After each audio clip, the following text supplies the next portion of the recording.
C'est vrai que beaucoup d'exposés, d'une manière directe ou indirecte, ont abordé la question de la relation entre l'émotionnel et le rationnel, l'émotion et la raison.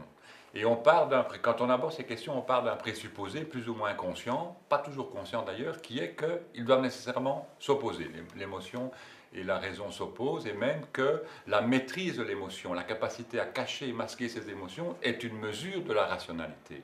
Et beaucoup d'exposés ont montré, notamment sur base des connaissances scientifiques, de l'éthologie animale, l'analyse de l'empathie chez l'être humain, ont montré qu'il faut essayer de dépasser cette opposition et au fond d'accepter l'idée, d'accepter la réalité, qu'en fait l'émotion est à la base de la pensée. Il faut avoir des émotions pour pouvoir penser. Il n'y a pas de pensée, donc il n'y a pas d'exercice de la raison, de la rationalité, s'il n'y a pas au départ une capacité émotionnelle qui est mise en action. Je pense que prendre conscience de ça, ça c'est vraiment quelque chose d'important et d'assez nouveau, c'est vraiment novateur, et je pense que ça pourrait résoudre beaucoup de conflits au niveau des personnalités individuelles, mais aussi au niveau de la vie des groupes, donc au niveau collectif. Alors, nous sommes dans une société, c'est probablement l'héritage, la rançon d'un monde moderne, occidentalisé, et même d'un monde globalisé, mais dans lequel le monde occidental pèse d'un poids très très lourd, et un monde dans lequel nous avons plutôt tendance à attendre que les solutions nous viennent d'ailleurs, qu'elles nous viennent de l'État, des pouvoirs publics, qu'elles nous viennent des personnes qui nous entourent, de toutes séries d'autres acteurs.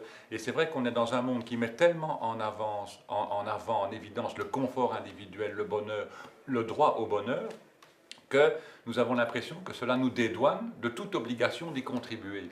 Mais rien n'est plus faux, tout dépend en fait de nous. Chacun est responsable de ce qui lui arrive comme il est responsable de ce qui arrive aux autres. Et je pense que revenir à ce proverbe de Confucius, si tu ne vois pas de solution, c'est que tu es le problème, c'est un appel à nous rappeler que nous devons commencer par réfléchir à nous-mêmes, à ce que nous pouvons faire pour nous et pour les autres. La solution commence par nous. Je pense que c'est une grande leçon. Il y aurait beaucoup d'autres sujets. La question, c'est toujours de savoir comment on va traduire tout ce qui a été dit, tout ce qui a été entendu en propositions concrètes.